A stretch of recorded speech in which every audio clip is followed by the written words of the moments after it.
Hello friends, நாங்கள் இன்றைக்கி எங்கே போகிறோன்னா எங்கள் தோட்டத்துக்கு தான் போகிறோம். ஸோ அடிக்கிற வெயிலில் அப்பாவால் ஒத்தைக்கு அவ்வளோ கொலையை வெட்டி மேலே ஏற்ற முடியாது. அதனால் அப்பாவுக்கு ஹெல்ப் பண்ணலான்னு சொல்லிட்டு கூடால போகிறோம். ஸோ வாழை தோட்டத்துக்கு போயாச்சு. அப்பா கொலையை வெட்டி தந்தாங்க. நாங்கள் ஒவ்வொரு கொலையாக மேலே ஏற்றி கொண்டு போனோம். எப்பா வெயிட்டு தான் கொஞ்சம் கஷ்டமாக இருந்துச்சு தூக்குறதுக்கு. இருந்தாலும் இது ஒரு எக்ஸசைஸ்ன்னு நினச்சிட்டு தூக்கிட்டு போனேன். எப்படியோ கடவுளுக்கு மேலே பாரத்தை போட்டுட்டு ஒவ்வொன்றையாக நவுத்தி கொண்டு போயிட்டேன் மக்களே.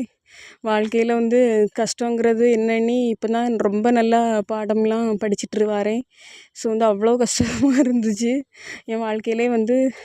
எங்கள் அப்பா எங்களை இவ்வளோ கஷ்டப்பட்டு வளர்த்துருப்பாங்களான்னு என்னால் இன்றைக்கி தான் அதை புரிஞ்சிக்க முடிஞ்சுது.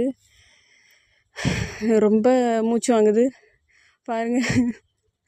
வெயிலில் எப்படியோ ஒவ்வொரு கொலையாக நவுத்தி கொண்டு போயிட்டோம். ஸோ ஏசி காற்றுலலாம் இருக்கவங்க ஒரு நாள் இப்படி வாழை தோட்டத்தில் வேலை செஞ்சு பாருங்கள். அப்போ தான் அதில் உள்ள அருமை என்னன்னு எல்லாத்துக்குமே புரியும். விவசாயிகள் படக்கூடிய கஷ்டம் என்னன்னு. டாட்டா.